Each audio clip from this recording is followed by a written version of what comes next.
Para naman sa mga LPG users, magandang balita po ang bungad ngayong unang araw ng Agosto dahil nagsimula na kaninang madaling araw ang implementasyon ng ilang kumpanya ng bawas singil sa LPG price. May karagdagang detalye si Catherine Landicho. Magandang balita para sa mga sambahayang Pilipino dahil nag-anunsyo ang ilang kumpanya ng langis ng tapyas presyo sa bawat kada kilo ng liquefied petroleum gas o LPG simula alas 12 na madaling araw ngayong ika-1 ng Agosto.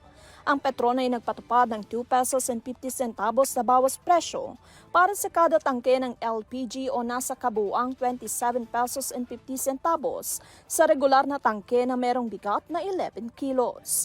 Sa kabilang banda, nagtapyas presyo naman ng 2 pesos ang regasco sa kada kilo ng LPG o kabuuang 22 pesos sa regular na tangke. Batay sa mga kumpanya na nagbaba ng presyo, ito ay dahil sa pagbaba ng international contract price ng LPG para sa buwan ng Agosto.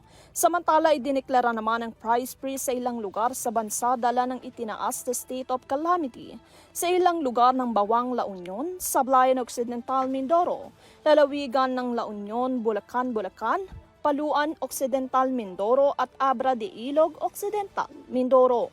Ang price freeze para sa mga sambahayan ng liquefied petroleum gas o LPG sa mga cylinders na 11 kilos pababa at mga produktong kerosene ay may bisa at mananatiling may bisa sa loob ng 15 araw pagkatapos ng deklarasyon ng state of calamity.